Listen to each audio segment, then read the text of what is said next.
बिस्मिल्लाहिर्रहमानिर्रहीम। अस्सलाम वालेकुम। मैं हूं महरीन सब्तैन। देख रहे हैं आप मेरा यूट्यूब चैनल और फेसबुक पेज। नाज़रीन, आज मैं आपको डकी केस में कुछ आगे की कहानी बताऊंगी। अभी तक जितनी भी डेवलपमेंट हो रही है आपके साथ साथ साथ मैं शेयर कर रही हूँ। जिस तरह से NCCI के अफसरान को पेश किया गया अदालत में, वो सब भी आपके साथ शेयर किया। उनके ऊपर क्या क्या कुछ इल्ज़ामात लगाए गए, बहुत ही होशरुबा कुछ तफसीलात थी। किस तरह से ये पूरा ऑपरेशन इस्लामाबाद से कंट्रोल हो रहा था, नेटवर्क चल रहा था, किस तरह से ये बड़े बड़े अफसरान, जिनमें से एक सरफराज चौधरी साहब है जो कि मीडिया के ऊपर आकर मेरे कौम के बच्चे कहकर हमें इमोशनल करते थे और हम सोचते थे कि यार ये वाकई सच्ची बात कर रहे हैं। डकी के साथ ज़्यादती हुई भी है और नहीं भी। जो ज़्यादती हुई है वो ये कि जो कुछ उसके साथ हो रहा है वो किसी और के साथ नहीं हो रहा, और जितना ज़्यादा हो रहा है उस तरह से वो मामला नहीं है। मामलात जो है उनको और तरह से भी हैंडल होना था, आगे इंक्वायरी होनी थी, उसके बाद केस चलना था, फिर प्रूवन गिल्टी होना था तो फिर तो होता। लेकिन जो कुछ उसके साथ ये सब कुछ होने से पहले हुआ तो वो भी ज़्यादती की ज़िम्मे में आता है। साथ ही साथ इतने सारे और यूट्यूबर्स जो है वो किस तरह से बच गए, उसकी भी बड़ी ही होशरुबा तफसीलात है, वो आपके साथ शेयर करनी है। प्लस ये मामला है जनाब के जहाँ पर डकी के साथ ज़्यादती है उस पर भी हम बात करेंगे, और जहाँ पर डकी ने गलत किया उस पर तो हम बात कर ही चुके हैं। वो सरफराज चौधरी साहब जिनको सुनकर हम कहते थे कि वाक़ईतन NCCI एक ऐसा इदारा बना है जो बड़ा मुतहर्रिक है, लेकिन एक बार फिर से हमारे ख्वाब चकनाचूर हुए और हमें पता लगा कि अंदर कैसी कैसी काली भीड़ें मौजूद हैं। ये मामला शुरू होता है जब शोएब साहब, जिनके बारे में NCCI के अंदर मशहूर है कि जब इनके पास कोई केस आता है तो फिर वो केस जो है बगैर दिए दिलाए जाता नहीं है। असिस्टेंट डायरेक्टर शोएब रियाज गायब हो जाते हैं और फिर उनकी बीवी जो है वो भी गायब हो जाती हैं, जो दरख्वास्त देती हैं कि मेरे शौहर गायब हैं। फिर पता लगता है इन दोनों मियाँ बीवी के अकाउंट में कितनी कितनी बड़ी रकूम आई है। उसके बाद अदालत के कहने पर असिस्टेंट डायरेक्टर साहब को भी पेश किया जाता है अदालत में, सरफराज चौधरी साहब को भी पेश किया जाता है, और बहुत से और लोग जो है 70 के करीब लोग हैं जिनके नाम है। इतना बड़ा नेटवर्क है, ऐसे ऐसे लोग हैं। एक छोटा बंदा, फिर उसके बाद बड़ा, उसके बाद बड़ा, और सबके मुंह में ठीक ठाक जो है, आप क्या मैं आपको कहूँ कि भरा जाता है, नोटों के नवाले बना बना कर दिए जाते हैं। अब शोएब रियाज साहब जो है इनके खिलाफ पहले भी बहुत सी माली बेज़ाब्तगियाँ थी, और अब इस दफ़ा उनके सामने जो बातें आ रही हैं, एक तो बात की जा रही है 90 लाख की, जिनमें से कुछ कहते हैं कि जी यूँ 50 लाख लिए गए। एक पूरी मनी ट्रेल बताई जाती है कि जी 50 लाख लिए गए, 50 लाख लेने के बाद फलाने को दिए गए। फ्रंटमैन है, वो जो फ्रंटमैन नाम आई थिंक जवाद या क्या नाम है, वो बंदा जो है वो एक टाइम पे एक बड़ा ही छोटा सा इंस्पेक्टर था, और उस इंस्पेक्टर का अब ये है काम कि वो देखिए इतनी बड़े शोरूम का वो मालिक है, और ये जो है बंदा ये इस गाड़ियों के शोरूम में भी ये 50 लाख जो है वो फ्रंटमैन के तौर पे यहाँ पे रखवाए गए थे, और पता नहीं क्या कुछ नहीं होता रहा। वो एक लंबी ट्रेल है जो मैं पहले डिस्कस कर चुकी हूँ, तो मैं उसकी डिटेल्स में नहीं जाऊँगी। अब जनाब ये शोएब रियाज साहब जो है ना, इन्होंने जो कुछ किया वो अब सारा कुछ सामने आया। FIA की एंटी करप्शन विंग है, उसने इसके ऊपर काम शुरू किया। एक बहुत ही सीनियर अफसर हैं फ़ौज के, रिटायर्ड, वो इसको लीड कर रहे हैं, और इस वक्त काम बड़ी तेज़ी के साथ हो रहा है। और FIA जब कोई काम करती है तो पहले इन्वेस्टिगेशन करती है और फिर इन बड़े अफसरान के ऊपर FIR करती है। ऐसे नहीं इतने बड़े अफसरों के ऊपर FIR कट जाती। उसके बाद ये तमाम चीज़ें हुई, इनकी तफसीलात सामने आई। $3,50,24,000 जो है वो शोएब साहब के अपने अकाउंट में आए, और उसके बाद जनाब वो कहाँ कहाँ कैसे कैसे गए कुछ समझ नहीं आती। आपको कहा गया जी रिकवर कर लिए। उसके बाद उनकी बीवी के अकाउंट में पैसे आए, बहुत कुछ होता रहा है। ये भी कहा गया कि पहले सरफराज साहब के पास जब ये गए तो उन्होंने कहा कि जी ये मामला बड़ा हाई प्रोफाइल है, पैसे शैसों के मामलों में उन्होंने कहा हाथ हौला रखे, ये सुनने में आ रहा है। उसके बाद जब बाकी लोगों ने पैसे लिए तो सुनने में आया कि फिर उन्होंने भी लिए। उसके बाद और चीज़ें भी आ रही है। मैं मुबैना तौर पे कह देती हूँ, चलिए अभी मज़ीद इन्वेस्टिगेशन जब सामने रख देंगे।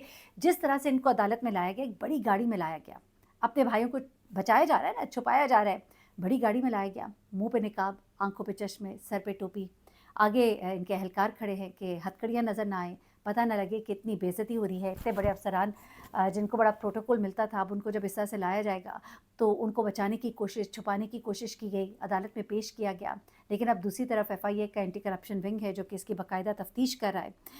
तो इन सबको वहाँ पेश किया गया। इनके ऊपर जो इल्ज़ामात लगाए गए उनकी डिटेल्स जैसा कि मैंने आपको पहले भी बता दी हैं, किस तरह से पैसा आया, कहाँ कहाँ गया, किस किस ने लिया, कौन फ्रंटमैन था, रूप जतोई की तरफ से कौन फ्रंटमैन था, उन्होंने पैसे क्यों दिए, डकी की वालदा से पैसे मांगे गए, डकी की वालदा को क्या कुछ कहा गया। यहाँ तक इनके ऊपर इल्ज़ामात लगाए गए कि बहुत से ऐसे केसेस जहाँ पे लड़कियाँ हिरासानी का शिकार हुई हैं, उन्हीं लड़कियों को, बल्कि एक मुलजिम गैंग था जिसकी बहन तक को उसके साथ ज़्यादती की गई। उसके अलावा और भी बहुत से ऐसे लोग हैं जो केसेस हिरासानी के लेकर आए, हरासमेंट के लेकर आए, और उन लड़कियों के साथ ज़्यादती हुई, इस तरह के केसेस भी रिपोर्ट हुए हैं।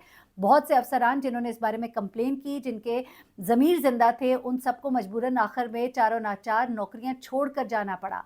ऐसे ऐसे वाक़यात होते रहे। ये इदारा जो है इसी की बुनियाद पर मरीम नवाज़ ने बाकायदा एक मीटिंग की है, सुनने में आया है।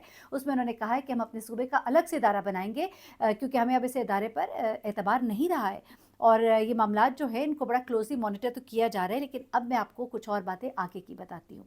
ये सब कुछ तो आपको मालूम हो गया था, कुछ मज़ीद डिटेल्स मैंने आपको दे दी।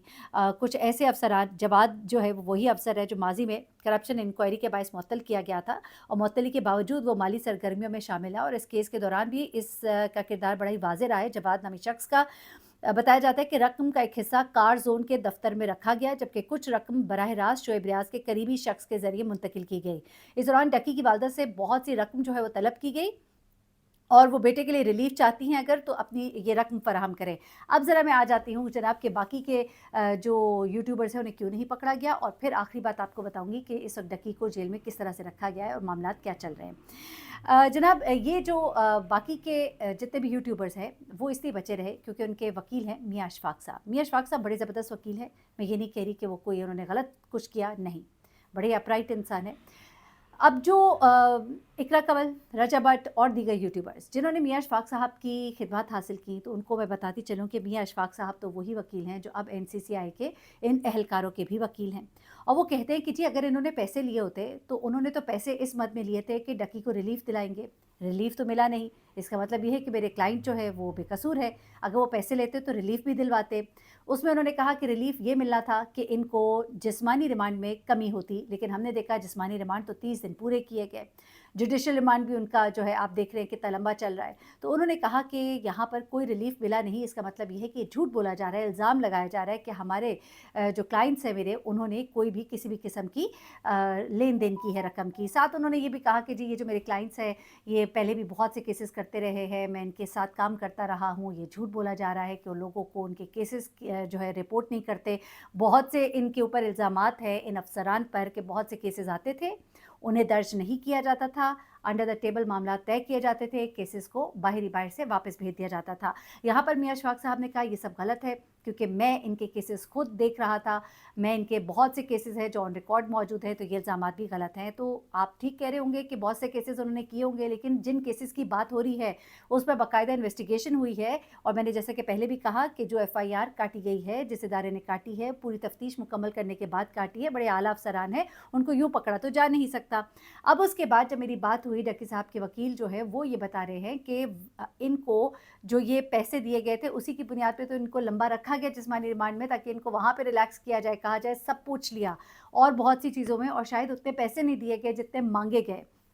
ये सब चीज़ें जो है और उसका बाकायदा वीडियो प्रूफ हमें कहा जा रहा है कि मौजूद है और अरूब जतोई ने जिस तरह से कंप्लेन कराई है, कंप्लेन कराने के बाद चीज़ों को टेकअप किया है तो उन्होंने सबूत दिए हैं बाकायदा वीडियो की फ़ॉर्म में, ऑडियो की फ़ॉर्म में। अब मैं आपको एक और चीज़ बताऊँ कि ये लोग एक्सपेक्ट नहीं कर रहे थे कि इतनी बड़ी कंप्लेन हमारे खिलाफ ही कर दी जाएगी, लेकिन ऐसा हो गया।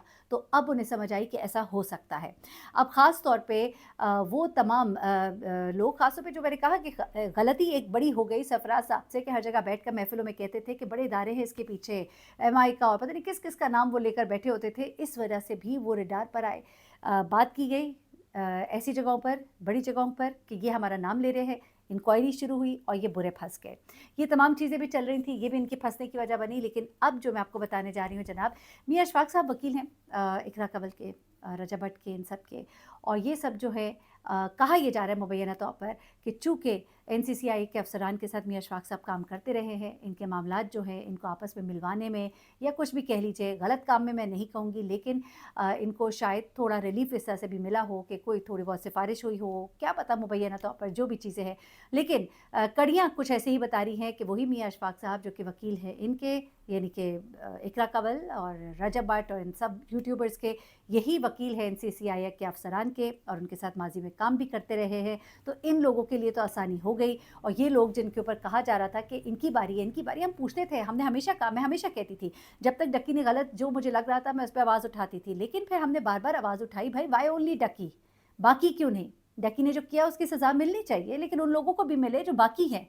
और फिर जो सज़ा दी जा रही है वो सज़ा बनती नहीं, बेल हो, इन्वेस्टिगेशन चले, अपनी गलती पे वो माफ़ी भी मांगता रहा है, अगर वो कुछ देने को तैयार भी है हुकूमत के ख़जाने में भरने को, उन चीज़ों को देखा जाए, उसकी गलती की तस्हीह की जाए, लेकिन फिर बाकियों की भी की जाए। देखिए ये एक बड़ी तादाद में पाकिस्तान के अंदर डॉलर آپ کے ذخائر جو ہے ڈالر کے یہاں پر بڑے ہیں، اتنی بڑی تعداد میں یہ لوگ ڈالرز جو ہے پاکستان آتے ہیں ان کے نام پر، آپ کیوں ان چیزوں کو خراب کریں؟ یہ انفلوئنسرز، یہ یوٹیوبرز جو ہے آپ کا اثاثہ ہے، آپ مانیں یا نہ مانیں۔ اسٹیٹ بینک کی آئی ہوئی ہے کہ آپ کے اکاؤنٹ میں جو پیسہ آتا ہے وہ ڈالرز کے بجائے آپ کے کیش میں کنورٹ ہونا ہوتا ہے۔ خاص طور پہ یہ جو ہماری اس طرح کی انکم جو آتی ہے، جو یوٹیوب سے آتی ہے، اس کو کنورٹ ہونا ہوتا ہے انٹو پاک روپی۔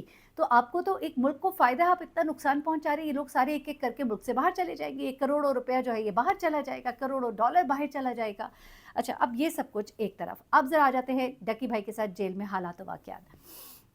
ڈکی کو ہفتے میں 2 بار گھر کا کھانا ملا ہے، گھر والوں سے ملاقات ہوتی ہے ہفتے میں 2 بار۔ جیل کے اندر فیسلٹیز کوئی مانے نہ مانے، ہمارے ذرائع کہہ رہے ہیں کہ فیسلٹیز ان کو ہیں، فیسلٹیز پھر جیل جیل ہوتی ہے۔ فیسلٹیز سے مطلب یہی ہے کہ کبھی فون پہ بات، کبھی کوئی کھانا اچھا، کبھی کوئی اور چیزیں جو ان کو چاہیے ہوں وہ، لیکن رکھا گیا ہے عام قیدیوں کی طرح اور انہی کے لیول کے قیدیوں کے ساتھ، یعنی کہ اسی طرح کے جرائم میں جو ایکویولنٹ جرائم ہیں ان میں جو لوگ ہیں۔ اب یہ کہا جا رہا ہے جناب یہ جو بڑے بڑے افسران ہیں جو پکڑے گئے ہیں نا، ان سب کو بھی یہاں پر ہی رکھا جائے گا، اور پھر اس کے بعد مکافات عمل جو ہے وہ ڈکی بھی دیکھے گا میرے ساتھ جو کچھ کیا۔ یہ بھی کہا جا رہا ہے کہ دوران انویسٹیگیشن ڈکی کو باقاعدہ طور پہ مارا گیا ہے۔ میں نے یہ بات جب رپورٹ کی تھی تو لوگوں نے کہا یہ جھوٹ ہے، ایسا نہیں ہو سکتا، غلط ہے، لیکن اب باقاعدہ طور پہ یہ چیز سامنے آ رہی ہے، اب اس کے اوپر بات بھی ہوگی۔